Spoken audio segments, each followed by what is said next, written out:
미정아, 여기가 어디야? 내 밭이 어디에 있지? 어머님 잠깐만요. 밭은 저기 조금 더 올라가야 해요. 그런데 제가 너무 피곤해서 잠깐 쉬었다가 가면 안 될까요? 미정이 움막을 가리키며 말했습니다. 정임은 이상했지만 며느리가 피곤하다니 어쩔 수 없다고 생각했어요. 그래. 그럼 잠깐 쉬어가자. 두 사람은 차에서 내렸습니다. 움막은 생각보다 낡았어요. 나무로 만든 문이 삐걱거렸고 벽에는 곰팡이가 낀 자국이 보였습니다. 어머님 들어가세요. 미정이 문을 열어주었습니다. 정임이 움막 안으로 들어서는 순간 뒤에서 문이 닫히는 소리가 들렸어요. 미정아? 정임이 뒤돌아보니 문이 완전히 닫혀 있었습니다. 손잡이를 돌려봤지만 열리지 않았어요. 미정아, 문이 안 열려! 정임이 소리쳤지만 대답이 없었습니다. 밖에서 자동차 시동 걸리는 소리가 들렸어요. 미정아! 나 여기 있어! 정임은 문을 두드리며 소리쳤습니다. 하지만 자동차 소리는 점점 멀어졌어요. 움막 안은 어둡고 차가웠습니다. 작은 창문 하나가 있었지만 너무 높아서 밖을 제대로 볼 수 없었어요. 정임은 패닉 상태에 빠졌습니다. 미정아! 장난치지 말고 문 열어줘! 아무리 소리쳐도 대답이 없었습니다. 정임은 문을 힘껏 밀어봤지만 꿈쩍도 하지 않았어요. 1시간이 지나고 2시간이 지났습니다. 정임은 점점 상황의 심각성을 깨닫기 시작했어요. 며느리가 자신을 일부러 여기에 가둔 것 같았습니다. 해가 지기 시작했습니다. 움막 안으로 들어오는 빛이 점점 약해졌어요. 정임은 구석에 쪼그리고 앉아 무서움에 떨었습니다. 도대체 왜 이런 일이? 정임은 며느리의 차가운 눈빛을 떠올렸습니다. 재산 이야기를 했을 때 보였던 그 섬뜩한 표정 말이에요. 밤이 되자 움막은 완전히 어둠에 잠겼습니다. 정임은 추위에 몸을 떨며 벽에 기댔어요. 물도 없고 음식도 없었습니다. 인수야, 할머니가 안 들어가면 궁금해할 텐데. 정임은 손자를 떠올리며 눈물을 흘렸습니다. 민수만큼은 자신을 걱정할 거라고 믿었어요. 오늘도 따뜻한 이야기로 찾아뵙게 되어 반갑습니다. 이야기가 시작되기 전에 무료인 구독과 좋아요 한 번씩 눌러주세요. 새벽 5시 정임은 어김없이 눈을 떴습니다. 허리가 아파 한 번에 일어나지는 못했지만 이미 50년이 넘게 반복해온 일상이었죠. 남편 없는 집은 참으로 조용했습니다. 예전에는 남편이 새벽마다 기침을 하며 일어나 마당에서 담배 한 대 피우곤 했는데 이제는 그런 소리조차 그리워졌습니다. 정임은 천천히 몸을 일으켜 부엌으로 향했습니다. 무릎이 시큰거렸지만 참을 만했어요. 오늘도 텃밭에 나가야 했으니까요. 가을 배추가 이제 막 자라는 시기라 물을 제때 주지 않으면 안 됩니다. 남편이 살아계셨을 때 함께 가꾸던 그 밭이었어요. 할머니, 일찍 일어나셨네요. 정임의 손자 민수가 잠옷 차림으로 부엌에 나타났습니다. 중학교 2학년인 민수는 방학이라 할머니 집에서 지내고 있었어요. 정임은 손자를 보며 얼굴에 미소를 지었습니다. 이 집에서 유일하게 정임을 따뜻하게 대해주는 존재였거든요. 응, 민수야. 할머니가 밭에 물 좀 주고 올게. 너는 더 자도 돼. 저도 같이 가요, 할머니. 정임은 고개를 저었습니다. 아이가 농사일에 시간을 빼앗길 필요는 없다고 생각했어요. 하지만 민수는 이미 옷을 갈아입고 있었습니다. 정임은 마음이 따뜻해졌어요. 이런 때가 아니면 언제 손자와 함께 시간을 보낼 수 있겠습니까? 두 사람이 텃밭으로 향하는 동안 정임은 속으로 한숨을 쉬었습니다. 며느리 미정이 언제부터인가 정임을 대하는 태도가 달라졌거든요. 처음 시집 왔을 때는 그래도 예의를 지켰는데 남편이 세상을 떠난 후로는 노골적으로 귀찮아하는 기색을 보였습니다. 할머니, 배추가 많이 컸네요. 민수의 말에 정임은 현실로 돌아왔습니다. 정말 배추가 제법 자라 있었어요. 정임은 허리를 굽혀 잡초를 뽑기 시작했습니다. 무릎이 땅에 닿는 순간 시큰한 통증이 올라왔지만 이런 일은 이미 익숙했어요. 할머니, 허리 아프시죠? 제가 할게요. 민수가 정임의 손에서 호미를 빼앗았습니다. 정임은 손자의 마음이 고마웠지만 한편으로는 미안했어요. 또래 아이들은 게임을 하거나 친구들과 놀 시간에 할머니 농사를 돕고 있으니까요. 오전 농사를 마치고 집으로 돌아오니 미정이 거실에 앉아 있었습니다. 스마트폰을 보며 무언가 계산하는 듯한 표정이었어요. 정임이 들어서자 미정은 시큰둥한 얼굴로 쳐다봤습니다. 어머님, 이 나이에 농사는 무리 아니에요? 허리도 아프시다면서요. 정임은 대답하지 않았습니다. 미정의 말투에서 진심 어린 걱정보다는 다른 의도가 느껴졌거든요. 며느리는 늘 정임의 나이를 들먹이며 이것저것 제안하려 했어요. 그리고 민수도 공부해야 하는데 밭일에 끌고 다니시면 안 되죠. 이번에는 정임이 입을 열었습니다. 미정아, 민수는 내가 억지로 데리고 간 게 아니야. 아이가 따라오겠다고 해서. 어쨌든 교육에 좋지 않아요. 민수는 도시에서 자란 아이라고요. 정임은 더 이상 말하지 않았습니다. 미정과 대화하면 항상 이런 식으로 끝났어요. 정임의 모든 행동이 잘못된 것처럼 몰아가는 거죠. 점심시간이 되자 아들 성우가 집에 돌아왔습니다. 성우는 읍내에서 작은 사업을 하고 있었어요. 하지만 요즘 들어 정임과 제대로 이야기를 나누는 일이 드물었습니다. 미정이 중간에서 이런저런 말을 하는 바람에 모자 관계가 예전 같지 않았거든요. 어머니, 식사하세요. 성우의 인사는 형식적이었습니다. 정임은 식탁에 앉으며 마음이 무거웠어요. 예전에는 아들이 들어오면 하루 있었던 일을 이야기하곤 했는데 이제는 그런 대화조차 사라졌습니다. 식사를 마치고 정임은 장에 나가기로 했습니다. 집안의 분위기가 답답해서 바깥 공기를 쐬고 싶었어요. 장에서 만나는 이웃들과의 대화가 요즘 정임에게는 유일한 위안이었습니다. 정임이 언니, 오늘도 나오셨네요. 단골 야채가게 사장 순덕이가 반갑게 인사했습니다. 정임은 미소를 지으며 대답했어요. 응, 순덕아. 집에 있으니 답답해서 말이야. 순덕은 정임의 표정을 살피며 조심스럽게 물었습니다. 언니, 요즘 좀 힘드시죠? 얼굴이 많이 수척해 보여요. 정임은 괜찮다고 손사래를 쳤지만 속마음은 달랐어요. 정말 요즘 들어 집에서의 생활이 편하지 않았거든요. 며느리의 차가운 시선과 아들의 무관심이 날이 갈수록 견디기 힘들어졌습니다. 하지만 정임은 이런 속마음을 쉽게 드러내지 않았어요. 오랜 시간 농촌에서 살아온 사람의 강인함이 있었거든요. 남편을 잃고도 꿋꿋하게 살아온 힘으로 이번에도 견뎌낼 수 있을 거라 생각했습니다. 저녁 무렵 집으로 돌아온 정임은 마당에 앉아 하늘을 바라봤습니다. 가을 하늘이 참 맑았어요.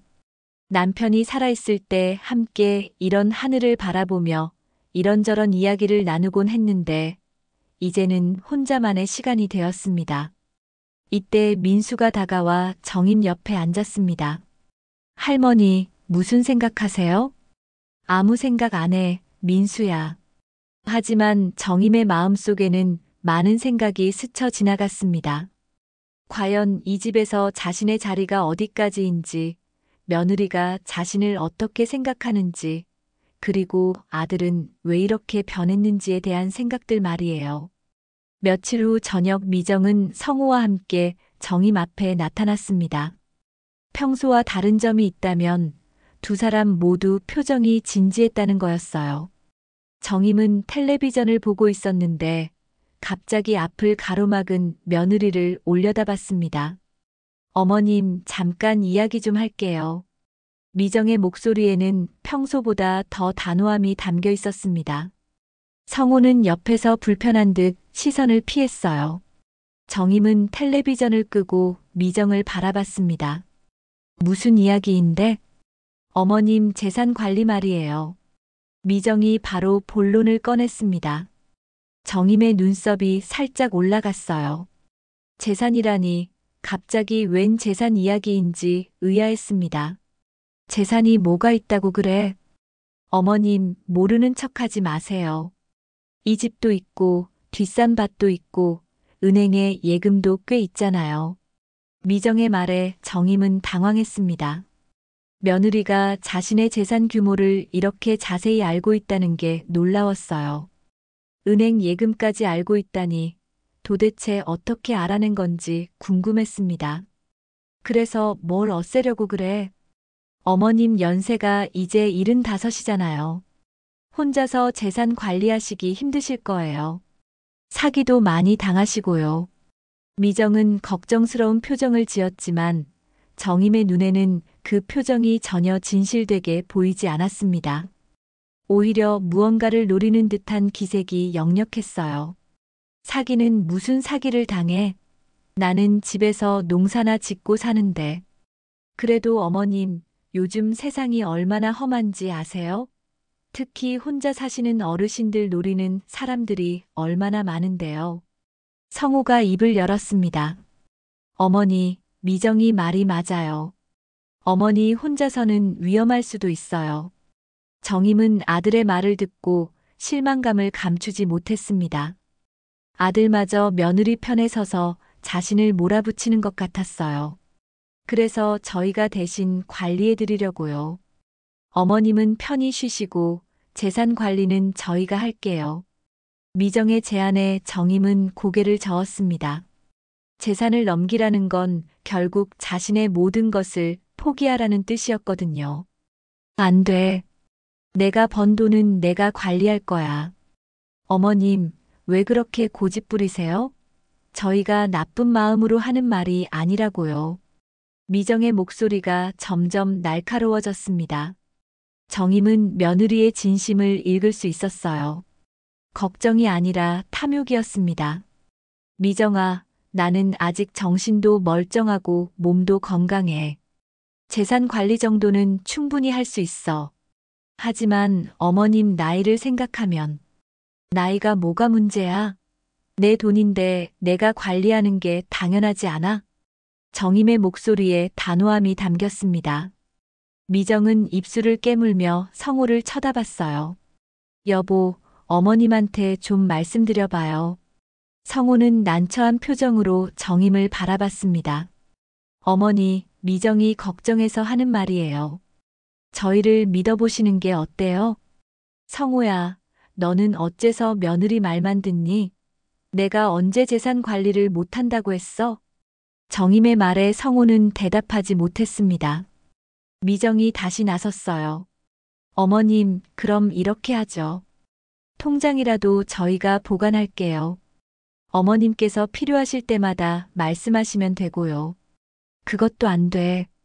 내 통장은 내가 갖고 있을 거야. 미정의 얼굴에 짜증이 스쳤습니다. 정임은 며느리의 그 표정을 놓치지 않았어요. 어머님, 정말 답답하시네요. 저희가 뭘 잘못하겠어요? 미정아, 나는 답답하지 않아. 오히려 너희가 왜 이렇게 내 재산에 관심이 많은지 모르겠네. 정임의 말에 미정의 얼굴이 붉어졌습니다. 들키고 싶지 않았던 속마음을 정임이 너무 정확히 짚어낸 거였어요. 무슨 말씀이세요? 저희가 어머님 재산에 관심이 있다니요? 그럼 왜 이렇게 성화야? 내가 관리하는데 뭐가 문제인지 모르겠어. 분위기가 점점 험악해졌습니다. 미정은 더 이상 참지 못하겠다는 표정이었어요. 어머님, 솔직히 말씀드릴게요. 어머님 돌아가시면 어차피 저희가 상속받을 재산 아니에요? 그럼 미리 관리하는 게 낫지 않을까요? 미정의 말에 정임은 충격을 받았습니다. 며느리가 이렇게 노골적으로 속마음을 드러낼 줄은 몰랐어요. 미정아, 지금 뭐라고 한 거야? 사실이잖아요. 어차피 저희 것이 될 텐데 왜 이렇게 움켜쥐고 계세요? 정임은 며느리의 차가운 눈빛을 보며 소름이 돋았습니다. 그 눈에는 분명히 살기가 서려 있었어요. 미정아, 내가 죽기를 바라는 거야? 그런 게 아니라. 그런 게 맞잖아. 내가 빨리 죽어야 재산을 차지할 수 있으니까. 정임의 목소리가 높아졌습니다. 성호가 급히 나섰어요. 어머니, 미정이가 그런 뜻으로 한 말이 아니에요. 성호야, 너도 그런 생각이야? 어머니가 빨리 죽기를 바라는 거야? 성호는 대답하지 못했습니다. 정임은 아들마저 믿을 수 없다는 생각에 마음이 아팠어요. 미정이 자리에서 일어났습니다. 어머님, 생각해 보세요. 저희는 어머님을 위해서 하는 말이에요. 그리고 미정은 성호의 팔을 잡아 끌며 방으로 들어갔습니다. 정임은 혼자 거실에 남겨졌어요. 정임은 텅 빈 거실에서 며느리의 차가운 눈빛을 떠올렸습니다. 그 눈빛에서 느껴졌던 섬뜩함이 가슴을 짓눌렀어요.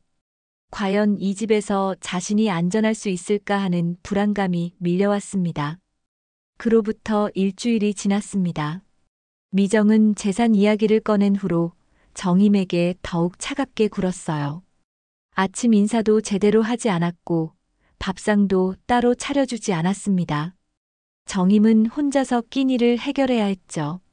성호 역시 어머니를 피하기 시작했습니다. 미정이 중간에서 이런저런 말을 했는지 아들의 태도가 더욱 냉랭해졌어요. 정임은 이 집에서 점점 설 자리를 잃어가는 것 같았습니다. 어느 화요일 오후 미정이 갑자기 정임을 찾아왔습니다. 평소와 달리 표정이 밝았어요.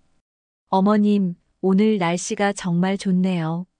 정임은 며느리의 갑작스러운 친근함에 당황했습니다. 일주일 동안 말도 제대로 안 하더니 갑자기 웬일인지 의아했어요. 그러네. 어머님, 제가 좋은 생각이 났어요. 오늘 뒷산 밭 구경 좀 가보시는 게 어때요? 뒷산 밭은 정임이 소유한 땅 중 하나였습니다. 꽤 넓은 밭이었는데 요즘에는 나이가 들어 직접 관리하지 못하고 있었어요. 뒷산 밭을 왜 갑자기? 어머님이 워낙 그 밭을 아끼시잖아요.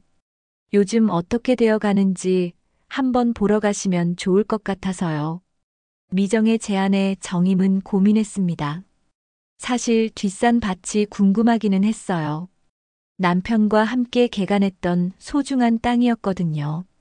그런데 혼자 가기는 힘들 텐데. 제가 같이 가드릴게요. 차로 데려다 드릴게요. 미정이 친절하게 말했습니다. 정임은 며느리의 갑작스러운 변화가 이상하긴 했지만 뒷산 밭을 보고 싶은 마음이 컸어요. 그래, 그럼 같이 가보자. 좋아요. 그럼 지금 준비하고 출발할까요? 미정은 서둘렀습니다. 정임이 옷을 갈아입는 동안 미정은 핸드폰으로 누군가와 통화했어요. 목소리가 작아서 무슨 이야기인지 들리지 않았지만 뭔가 중요한 연락을 하는 것 같았습니다. 준비를 마친 정임은 미정의 차에 탔습니다. 차 안에서 미정은 평소보다 말이 많았어요. 어머님, 그 밭에서 뭘 키우셨었죠? 옥수수, 콩도 심고. 남편하고 둘이서 정말 열심히 가꿨었지. 그랬구나. 정말 추억이 많은 곳이시겠어요. 미정은 웃으면서 대답했지만 정임은 그 웃음이 어딘지 부자연스럽게 느껴졌어요. 차가 산길을 올라가기 시작했습니다. 길이 점점 좁아지더니 비포장도로로 바뀌었어요. 정임은 이 길이 뒷산 밭으로 가는 길이 맞나 싶었습니다. 미정아, 길이 맞아? 평소에 가던 길하고 다른 것 같은데. 어머님, 요즘 새로 난 길이에요. 이쪽이 더 가까워요. 미정의 설명에 정임은 고개를 끄덕였습니다. 하지만 마음 한편으로는 불안감이 스물스물 올라왔어요. 한참을 달린 후 차가 멈췄습니다. 주변을 둘러보니 낡은 움막 하나가 보였어요. 정임은 이곳이 어디인지 전혀 알 수 없었습니다. 미정아, 여기가 어디야? 내 밭이 어디에 있지? 어머님, 잠깐만요. 밭은 저기 조금 더 올라가야 해요. 그런데 제가 너무 피곤해서 잠깐 쉬었다가 가면 안 될까요? 미정이 움막을 가리키며 말했습니다. 정임은 이상했지만 며느리가 피곤하다니 어쩔 수 없다고 생각했어요. 그래, 그럼 잠깐 쉬어가자. 두 사람은 차에서 내렸습니다. 움막은 생각보다 낡았어요. 나무로 만든 문이 삐걱거렸고 벽에는 곰팡이가 낀 자국이 보였습니다. 어머님, 들어가세요. 미정이 문을 열어주었습니다. 정임이 움막 안으로 들어서는 순간 뒤에서 문이 닫히는 소리가 들렸어요. 미정아. 정임이 뒤돌아보니 문이 완전히 닫혀 있었습니다. 손잡이를 돌려봤지만 열리지 않았어요. 미정아, 문이 안 열려. 정임이 소리쳤지만 대답이 없었습니다. 밖에서 자동차 시동 걸리는 소리가 들렸어요. 미정아, 나 여기 있어. 정임은 문을 두드리며 소리쳤습니다. 하지만 자동차 소리는 점점 멀어졌어요. 움막 안은 어둡고 차가웠습니다. 작은 창문 하나가 있었지만 너무 높아서 밖을 제대로 볼 수 없었어요. 정임은 패닉 상태에 빠졌습니다. 미정아, 장난치지 말고 문 열어줘. 아무리 소리쳐도 대답이 없었습니다. 정임은 문을 힘껏 밀어봤지만 꿈쩍도 하지 않았어요. 1시간이 지나고 2시간이 지났습니다. 정임은 점점 상황의 심각성을 깨닫기 시작했어요. 며느리가 자신을 일부러 여기에 가둔 것 같았습니다. 해가 지기 시작했습니다. 움막 안으로 들어오는 빛이 점점 약해졌어요. 정임은 구석에 쪼그리고 앉아 무서움에 떨었습니다. 도대체 왜 이런 일이? 정임은 며느리의 차가운 눈빛을 떠올렸습니다. 재산 이야기를 했을 때 보였던 그 섬뜩한 표정 말이에요. 밤이 되자 움막은 완전히 어둠에 잠겼습니다. 정임은 추위에 몸을 떨며 벽에 기댔어요. 물도 없고 음식도 없었습니다. 민수야, 할머니가 안 들어가면 궁금해할 텐데. 정임은 손자를 떠올리며 눈물을 흘렸습니다. 민수만큼은 자신을 걱정할 거라고 믿었어요. 밖에서 바람 소리가 들렸습니다. 정임은 두려움에 몸을 웅크렸어요. 과연 여기서 나갈 수 있을까 하는 절망감이 밀려왔습니다. 새벽이 되어서야 정임은 잠깐 잠들 수 있었습니다. 하지만 추위와 배고픔으로 제대로 잠들지는 못했어요. 이런 상황이 언제까지 계속될지 알 수 없었습니다. 움막에서 보낸 첫 번째 밤이 지나고 정임은 새벽 햇살에 눈을 떴습니다. 몸이 온통 결렸어요. 딱딱한 바닥에서 밤을 보낸 탓에 허리와 어깨가 아팠습니다. 무엇보다 목이 말라서 견딜 수가 없었어요. 정임은 천천히 몸을 일으켜 움막 안을 살펴봤습니다. 낡은 농기구 몇 개와 썩은 집더미가 전부였어요. 먹을 것은 물론이고 마실 물 한 방울도 없었습니다. 물이 있어야 하는데. 정임은 목소리가 쉰 채로 중얼거렸습니다. 입안이 바짝 말랐어요. 이대로 있다가는 목말라 죽을 것 같았습니다. 창문으로 들어오는 햇살을 바라보며 정임은 지난 세월을 떠올리기 시작했습니다. 남편 춘식과 처음 이 동네에 정착했을 때가 생각났어요. 그때만 해도 두 사람 모두 젊고 힘이 넘쳤습니다. 여보, 이 산 너머에 좋은 땅이 있다던데 한번 보러 갈까? 남편의 목소리가 귓가에 생생하게 들렸습니다. 그때 춘식은 30살이었고 정임은 26살이었어요. 아무것도 없는 척박한 땅이었지만 두 사람은 꿈과 희망으로 가득했습니다. 정임과 춘식은 맨손으로 땅을 개간했습니다. 돌을 하나하나 골라내고 나무 뿌리를 뽑아내며 밭을 만들어갔어요. 손에 물집이 잡히고 등이 아파도 포기하지 않았습니다. 정임아, 힘들어도 참아. 몇 년만 지나면 이 땅이 우리에게 보답할 거야. 춘식의 말처럼 정말 그랬습니다. 3년이 지나자 밭에서 좋은 작물이 나기 시작했어요. 콩도, 옥수수도, 배추도 잘 자랐습니다. 두 사람은 그렇게 조금씩 돈을 모아가며 살림을 늘려갔어요. 아들 성호가 태어났을 때의 기억도 생생했습니다. 정임은 무더운 여름날 진통을 겪으며 성호를 낳았어요. 남편은 밖에서 안절부절 못했죠. 아들이야 아들. 산파의 말에 춘식이 얼마나 기뻐했는지 모릅니다. 정임도 가슴이 벅찼어요. 드디어 가족이 생긴 거였습니다. 성호는 정말 예쁘게 자랐습니다.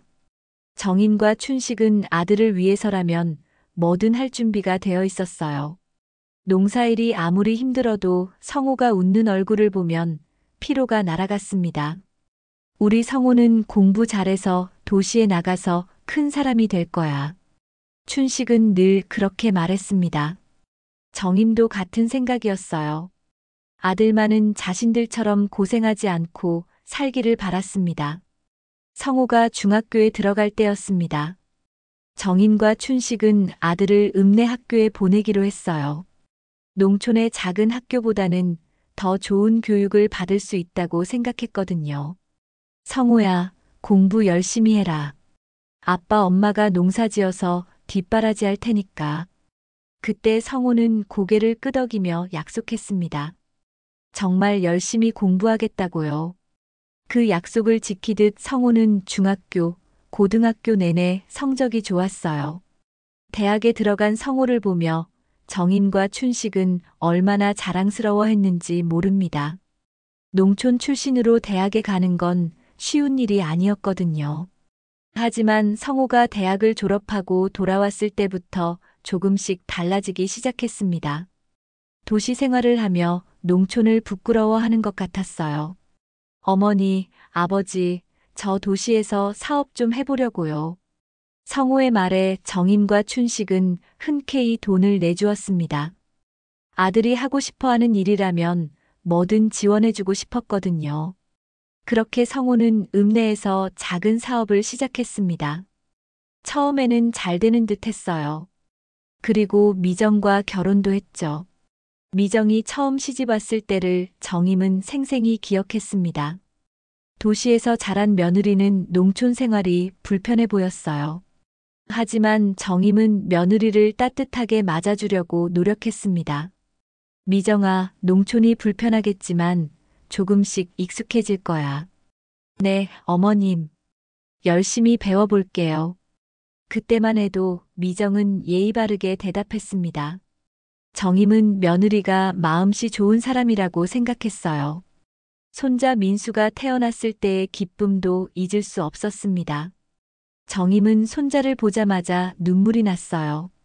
성호를 키웠던 그 시절이 떠올랐거든요. 할머니가 민수 예쁘게 키워줄게. 정임은 민수를 품에 안고 다짐했습니다. 손자만큼은 정말 행복하게 자라기를 바랐어요. 하지만 춘식이 세상을 떠난 후 모든 것이 변했습니다. 미정의 태도가 급격히 달라지기 시작했어요. 처음에는 그저 시어머니에 대한 거리감 정도라고 생각했는데 시간이 지날수록 노골적인 무시로 변했습니다. 어머님 나이에 뭘 그렇게 고집 피우세요? 요즘 세상에 그런 생각은 구식이에요. 미정은 사사건건 정임을 무시했습니다. 아들 성호마저 며느리 편을 들기 시작했어요. 정임은 움막 바닥에 앉은 채 이런 기억들을 떠올리며 눈물을 흘렸습니다. 도대체 어디서부터 잘못된 건지 알 수가 없었어요. 내가 뭘 잘못했다고 이런 일을 당해야 하지. 하지만 정임은 포기하지 않기로 마음먹었습니다. 50년 넘게 농촌에서 살아온 강인함이 있었거든요. 남편을 잃고도 꿋꿋하게 살아왔는데 이번에도 견딜 수 있을 거라고 생각했어요. 춘식아, 하늘에서 지켜봐줘. 내가 여기서 사라져도 하늘은 분명 알고 있을 거야. 정임은 천장을 올려다보며 돌아가신 남편에게 기도했습니다. 설사 자신이 여기서 죽는다 해도 미정의 악한 마음은 언젠가 밝혀질 거라고 믿었어요. 정임이 움막에서 두 번째 밤을 보내고 있을 때 집에서는 큰 소동이 벌어지고 있었습니다. 민수가 할머니가 돌아오지 않는다며 울고 있었거든요. 엄마, 할머니는 언제 들어와요? 어제부터 안 보이는데. 민수의 질문에 미정은 태연하게 대답했습니다. 할머니는 친척집에 가셨어. 할머니는 친척집에 가셨어. 며칠 있다가 오실 거야. 그런데 왜 아무 말씀 안 하시고 가셨어요? 급한 일이 있으셨나 봐. 미정은 거짓말을 태연히 했습니다. 하지만 민수는 뭔가 이상하다고 느꼈어요. 할머니는 어디를 가더라도 항상 민수에게는 말씀을 해주셨거든요. 사흘째 되는 날, 읍사무소에서 전화가 왔습니다. 성우가 전화를 받았어요. 네, 김성호입니다. 안녕하세요. 읍사무소 민원과입니다. 김정임 어르신이 작성하신 유언장 보관건으로 연락드렸습니다. 성호의 얼굴이 굳었습니다. 어머니가 유언장을 작성했다는 건 처음 듣는 이야기였어요. 유언장이요? 네, 어르신께서 3개월 전에 작성해서 저희가 보관하고 있습니다. 그런데 어르신이 사흘째 연락이 안 되시네요. 평소에 매주 안부 전화를 주셨거든요. 성호는 당황했습니다. 어머니가 읍사무소에 매주 연락을 했다는 것도 몰랐고 유언장을 작성했다는 것도 처음 알았어요. 어머니는 집에 안 계신데 친척집에 가신 것 같아요. 그렇다면 괜찮습니다. 하지만 일주일 넘게 연락이 안 되시면 유언장 공개 절차를 밟아야 할 수도 있습니다. 전화를 끊은 성호는 미정을 불렀습니다. 미정아, 어머니 유언장 작성한 거 알았어? 미정은 깜짝 놀랐습니다. 정임이 유언장을 써놨다는 건 전혀 예상하지 못한 일이었어요. 유언장이요? 어머님이 언제요? 읍사무소에서 연락 왔어. 3개월 전에 작성해서 보관하고 있다는데. 미정의 마음이 급해졌습니다. 유언장에 뭐가 써져 있는지 알 수가 없었거든요. 혹시 자신에게 불리한 내용이 있을까봐 걱정됐어요. 그런데 어머님은 언제 돌아오신다고 하셨어요? 성호가 물었지만 미정은 대답할 수 없었습니다. 정임을 움막에 가둬놨다는 걸 말할 수는 없었거든요. 글쎄요. 연락이 올 거 아니에요? 나흘째 민수가 더 이상 참지 못하고 아버지에게 따졌습니다. 아빠, 할머니 정말 어디 가신 거예요? 할머니는 절대 이렇게 말도 없이 안 가세요. 민수의 말에 성호도 의심이 들기 시작했습니다. 어머니는 정말 어디를 가더라도 미리 말씀을 해주시는 분이었거든요. 미정아, 어머니가 정확히 뭐라고 하고 가셨어? 그냥 친척집에 잠깐 다녀온다고 하셨어요. 미정의 대답이 애매했습니다. 성호는 뭔가 이상하다고 느꼈어요. 그날 밤 읍사무소에서 다시 전화가 왔습니다. 김성호 씨, 어머님 연락되셨나요? 아니요, 아직요. 그렇다면 내일 오시겠어요? 유언장 공개 절차를 진행해야 할 것 같습니다. 성호는 어쩔 수 없이 다음 날 읍사무소에 가기로 했습니다. 읍사무소에서 공개된 유언장의 내용은 충격적이었습니다. 나 김정임은 정신이 온전할 때 이 유언장을 작성합니다. 나의 모든 재산은 다음과 같이 처분합니다. 집과 밭, 그리고 은행 예금 전액을 손자 김민수에게 상속합니다.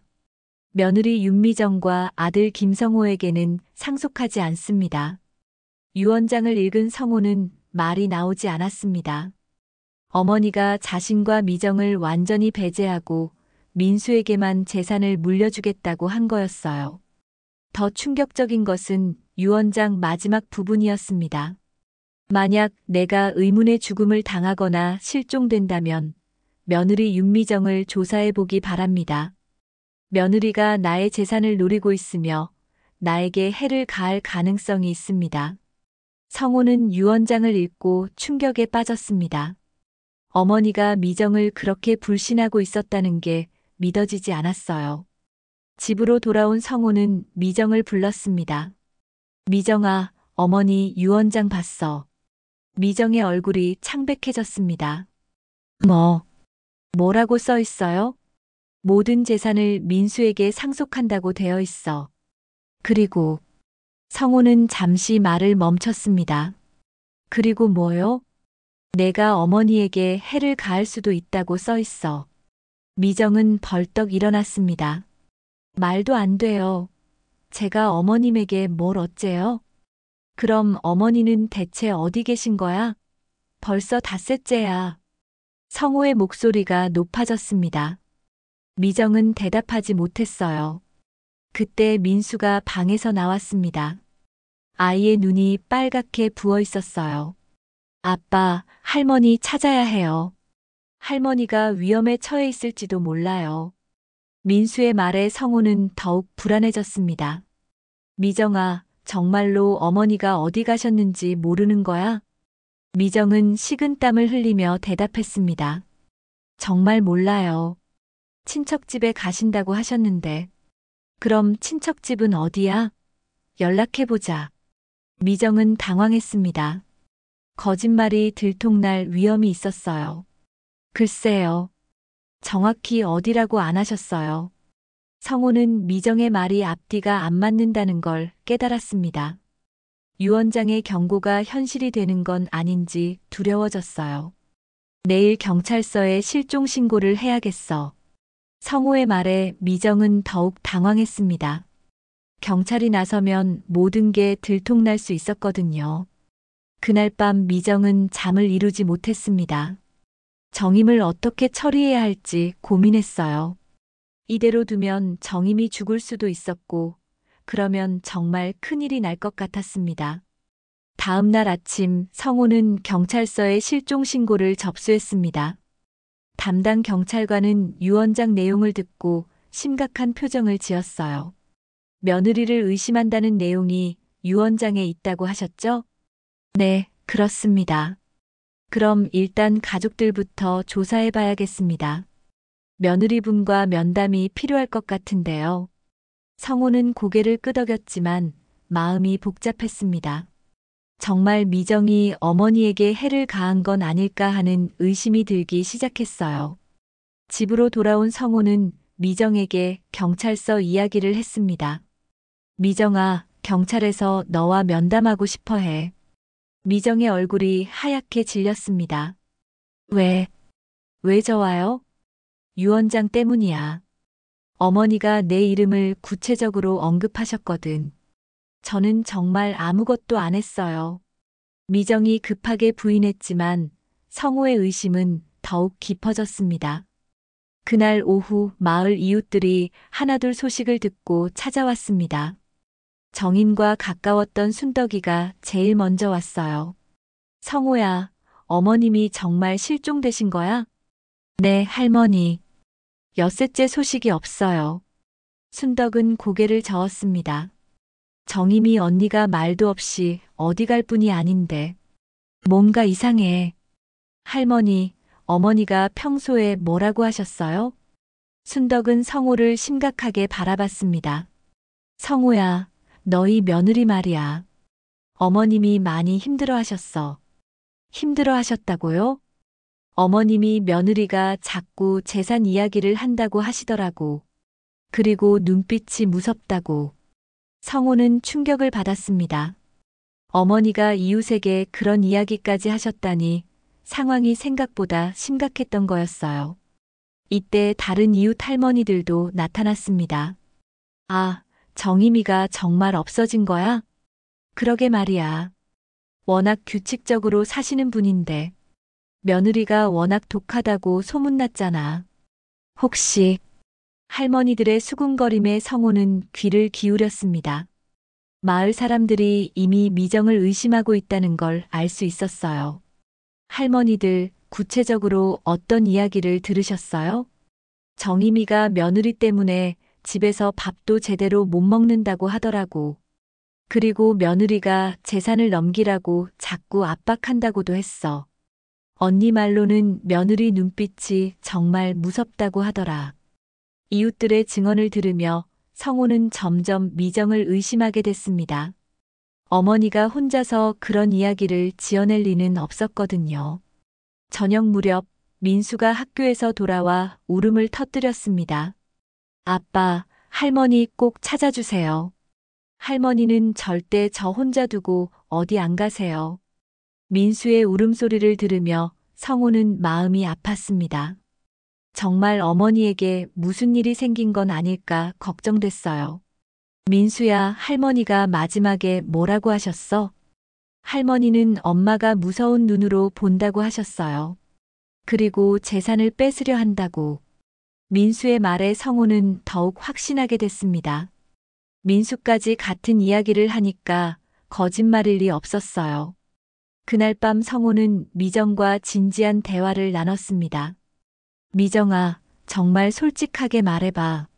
어머니가 어디 계신지 알고 있는 거 아니야? 여보, 저 정말 몰라요. 왜 저를 의심해요? 마을 사람들이 다 아는 이야기인데 나만 모르고 있었어. 내가 어머니에게 재산 넘기라고 압박했다며?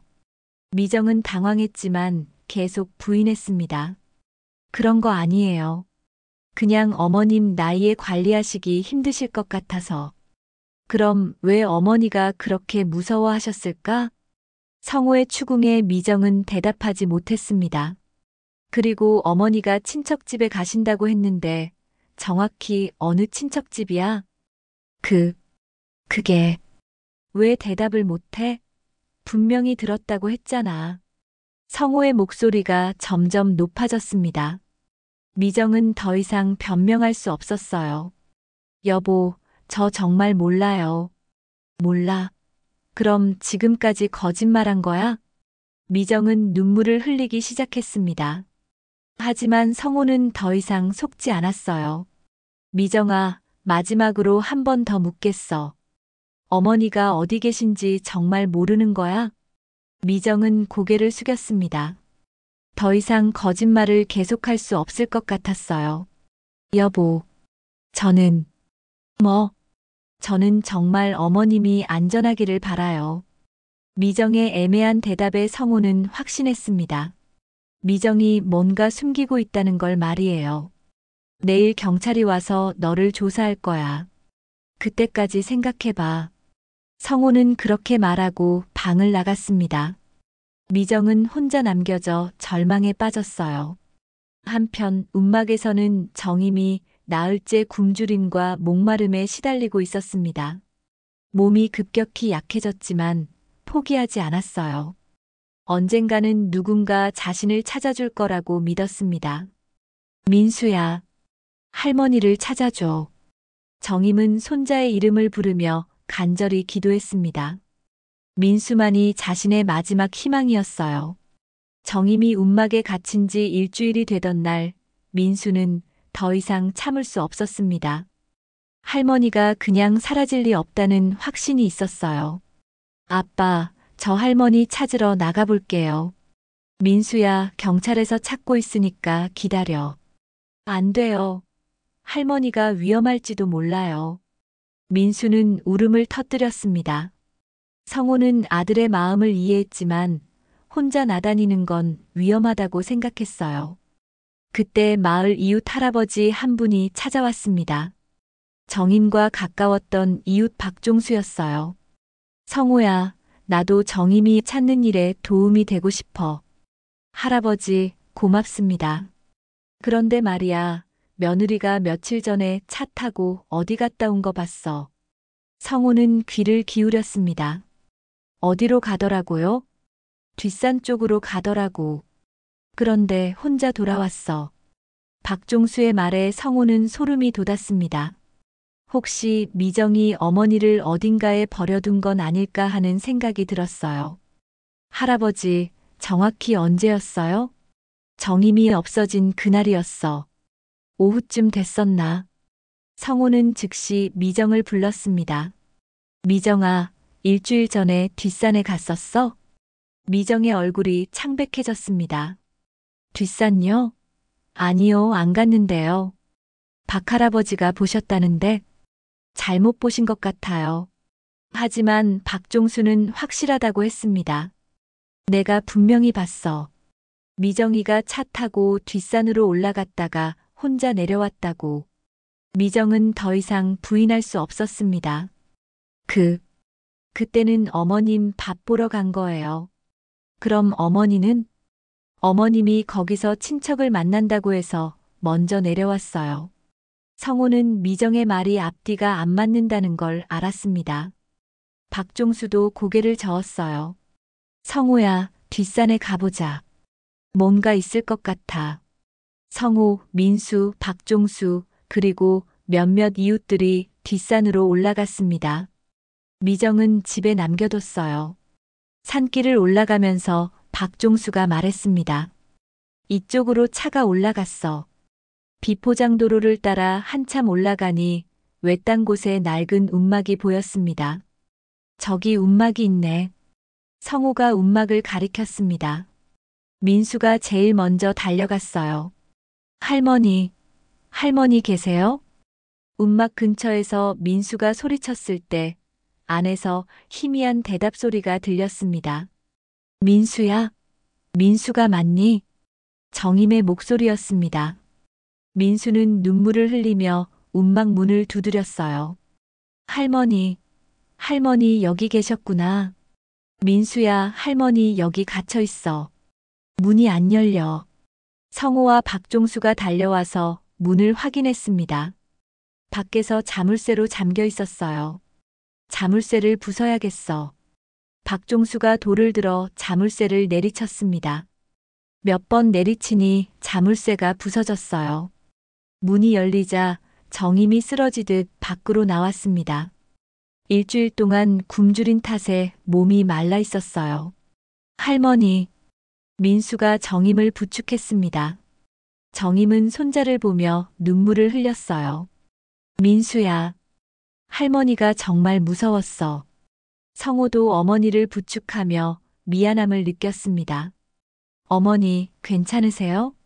병원부터 가야겠어요. 성호야, 미정이가 날 여기 가뒀어. 정임의 말에 성호는 충격을 받았습니다. 정말 미정이 어머니를 감금한 거였어요. 박종수가 분노했습니다. 이럴 수가. 며느리가 시어머니를 이런 곳에 가둬두다니. 이웃들도 분개했습니다. 당장 경찰에 신고해야 해. 너무 심하잖아. 성호는 어머니를 병원으로 데려갔습니다. 의사는 탈수와 영양실조가 심하다고 했어요. 며칠만 늦었어도 위험할 뻔했습니다. 의사의 말에 성호는 등골이 오싹했습니다. 정말 어머니가 죽을 뻔했던 거였어요. 병원에서 정임은 자세한 사정을 이야기했습니다. 미정이가 밭 구경 가자고 해서 따라갔어. 그런데 갑자기 문을 잠그고 가버린 거야. 어머니, 물이나 음식은 전혀 없었어요? 아무것도 없었어. 일주일 동안. 성호는 미정의 악독함에 치를 떨었습니다. 어떻게 시어머니에게 이런 일을 할 수 있는지 이해가 안 됐어요. 경찰이 병원으로 왔습니다. 어르신, 자세한 상황을 말씀해 주세요. 정임은 떨리는 목소리로 모든 것을 증언했습니다. 며느리가 저를 속여서 움막에 가뒀어요. 일부러 굶겨 죽이려고 한 것 같아요. 경찰은 심각한 표정으로 기록했습니다. 감금과 살인미수 혐의로 수사하겠습니다. 성호는 집으로 돌아가 미정을 찾았습니다. 미정은 짐을 싸고 있었어요. 어디 가려고 그래? 여보, 저는 어머니 찾았어. 내가 움막에 가둬놨더라고. 미정은 더 이상 변명할 수 없었습니다. 저는 그럴 생각이 아니었어요. 그럴 생각이 아니었다고. 일주일 동안 굶겨둔 게 그럴 생각이 아니었다고. 성호는 분노로 떨고 있었습니다. 어머니가 죽을 뻔했어. 내가 우리 어머니를 죽이려 한 거야. 이때 경찰이 도착했습니다. 윤미정 씨, 감금 및 살인미수 혐의로 체포하겠습니다. 미정은 수갑이 채워지며 끌려갔습니다. 민수가 창문으로 그 모습을 보며 말했어요. 아빠, 엄마는 나쁜 사람이에요. 할머니를 그렇게 힘들게 했어요. 성호는 아들을 안으며 눈물을 흘렸습니다. 자신의 아내가 어머니를 죽이려 했다는 사실이 믿어지지 않았어요. 며칠 후 정임은 회복되어 집으로 돌아왔습니다. 마을 사람들이 모두 반겨주었어요. 정임이 언니, 정말 다행이야. 무사해서 얼마나 다행인지 몰라.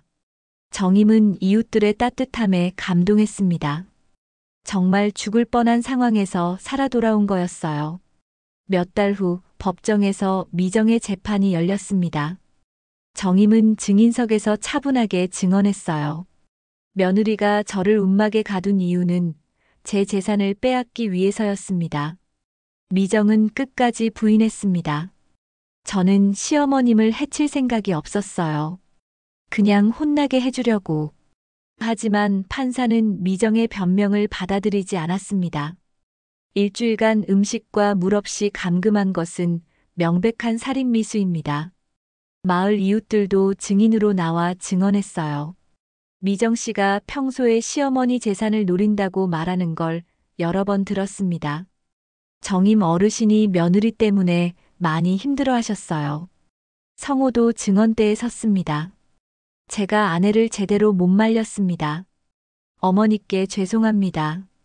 성호는 눈물을 흘리며 정임에게 고개를 숙였어요. 결국 미정은 감금과 살인미수 혐의로 징역 5년을 선고받았습니다.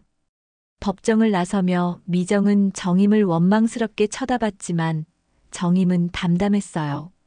하늘이 다 보고 계셨구나. 정임은 조용히 중얼거렸습니다. 재판이 끝난 후 정임은 손자 민수와 함께 새로운 삶을 시작했습니다. 성호는 미정과 이혼 수속을 밟았어요. 어머니, 제가 정말 잘못했습니다. 아내 말만 듣고 어머니를 의심했어요. 성호야, 이제 그런 이야기는 그만하자. 다 지나간 일이야. 정임은 아들을 용서했습니다. 비록 실망스러웠지만 결국 자신을 구해준 것은 아들이었거든요. 봄이 되자 정임은 다시 텃밭을 가꾸기 시작했습니다. 민수가 옆에서 도와주었어요. 할머니, 이번에는 뭘 심을까요? 배추, 상추, 그리고 토마토도 심어보자. 할머니와 손자는 함께 밭을 갈았습니다. 정임은 흙을 만지며 마음의 평화를 찾았어요. 민수야, 할머니가 유언장에서 너에게 모든 재산을 물려준다고 했지? 네, 할머니. 그건 할머니가 너를 가장 사랑하기 때문이야. 하지만 재산보다 더 중요한 게 있어. 민수가 궁금한 표정으로 물었습니다. 뭐가 더 중요해요? 마음이야. 착한 마음을 갖는 것이 제일 중요해. 정임은 손자의 머리를 쓰다듬었습니다. 재산이란 건 땅처럼 정직해야 하는 거다. 남의 것을 탐내면 안 돼. 네, 할머니. 저도 할머니처럼 착하게 살고 싶어요. 민수의 말에 정임은 미소를 지었습니다. 여름이 되자 텃밭에서 싱싱한 채소들이 자라났습니다. 정임과 민수는 함께 수확한 채소들을 이웃에게 나누어 주었어요. 정임이 언니, 고마워요. 이 배추 정말 맛있겠네요. 아니에요. 이웃끼리 나누어 먹는 게 당연하죠. 정임은 이웃들과의 정을 더욱 소중히 여기게 됐습니다. 힘든 일을 겪으면서 사람들의 따뜻함을 새삼 느꼈거든요. 성호도 변했습니다. 어머니를 더 자주 찾아뵈었고 농사일도 도와드렸어요. 어머니, 제가 앞으로 더 자주 와서 도와드릴게요. 성호야, 내 사업도 바쁘잖아. 사업보다 어머니가 더 중요해요. 성호는 진심으로 뉘우치고 있었습니다. 가을이 되자 정임은 민수와 함께 그 움막을 찾아갔습니다. 움막은 여전히 그 자리에 있었어요. 할머니, 왜 여기 왔어요? 민수야, 할머니는 이곳에서 많은 것을 깨달았어. 정임은 움막 앞에 서서 깊은 숨을 들이쉬었습니다. 탐욕이 얼마나 무서운지, 그리고 가족의 소중함이 얼마나 큰지 알게 됐지. 움막 앞에는 새로운 풀들이 자라나고 있었습니다. 생명력이 넘치는 새싹들이 여기저기 돋아나 있었어요. 봐라, 민수야. 아무리 어둡고 차가운 곳이라도 결국 새 생명이 돋아나는구나. 정임은 새싹을 바라보며 희망을 품었습니다. 할머니, 저도 이 새싹들처럼 건강하게 자랄게요. 그래, 민수야. 할머니도 다시 새로운 마음으로 살아갈 거야. 할머니와 손자는 손을 잡고 집으로 돌아갔습니다. 그날 저녁 정임은 마당에서 별을 바라보며 돌아가신 남편을 떠올렸습니다. 춘식아, 나 이제 괜찮아. 힘든 일도 있었지만 결국 하늘이 지켜주시더구나. 바람이 불어와 정임의 흰머리를 스쳤습니다. 마치 남편이 대답하는 것 같았어요. 민수가 다가와 할머니 옆에 앉았습니다. 할머니, 행복하세요? 응, 민수야. 할머니는 지금 정말 행복해. 정임은 손자의 손을 꼭 잡았습니다. 우리 앞으로도 이렇게 함께 살자. 네, 할머니.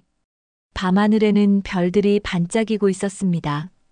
정임은 그 별들을 보며 감사한 마음을 가졌어요. 어려운 시련을 겪었지만 결국 진실이 밝혀지고 악이 처벌받았습니다. 다음 날 아침 정임은 일찍 일어나 텃밭으로 향했습니다. 가을 배추가 싱그럽게 자라고 있었어요.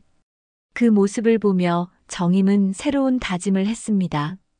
앞으로는 좀 더 지혜롭게 살아야지. 정임은 호미로 잡초를 뽑으며 생각했습니다.